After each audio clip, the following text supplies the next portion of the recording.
Trump has fired a fresh salvo at Zelensky, saying that this guy doesn't want peace as long as he has America's backing. And this comes after Ukrainian president said a deal to end the war is still very, very far away. President Trump then went on to suspend military aid to Ukraine.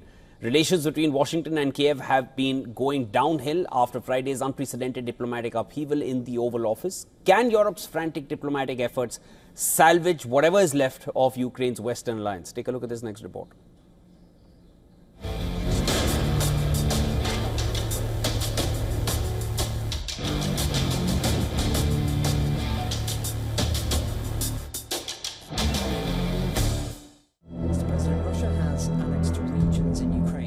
Today is Tuesday, but we're forced to talk about what happened last Friday.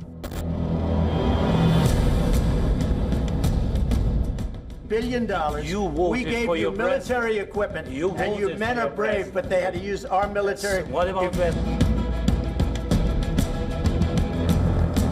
We know that you're wrong. But you see, I think it's good for the American people.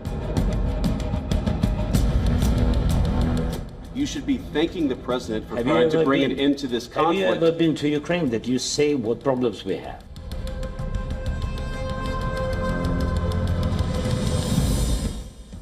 The public meltdown sparked by the Ukrainian president's aggressive pursuit for security guarantees in an Oval Office meeting continues to dominate headlines, raising anxiety for Kyiv and Europe. Ukrainian President Volodymyr Zelensky is now expressing gratitude to the US and President Trump personally for military aid over the years.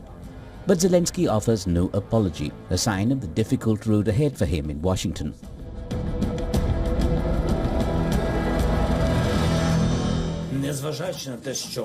Regardless of what happened earlier, despite everything, we remain constructive. We thought that the mineral agreement would be signed. On our side, we are ready to sign. Honestly, I think the US will be ready as well. Probably some time is needed to analyze certain things. I just wanted Ukraine's position to be heard.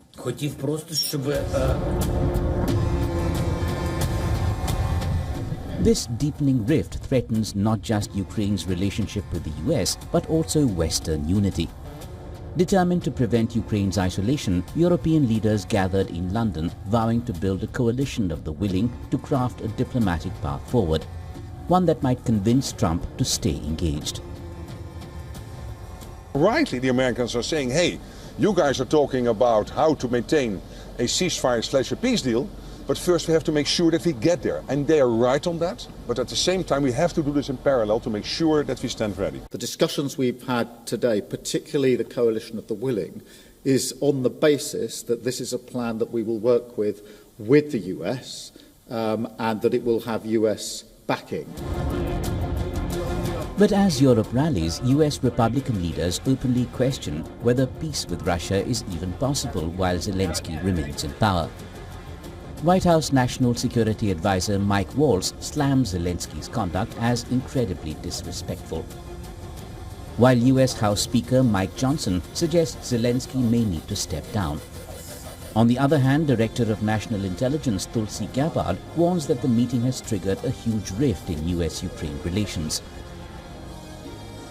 With the pushback from Trump allies, Zelensky says it won't be that easy to remove him. Zelensky claims the only way to stop him from leading Ukraine was to stop him from contesting elections.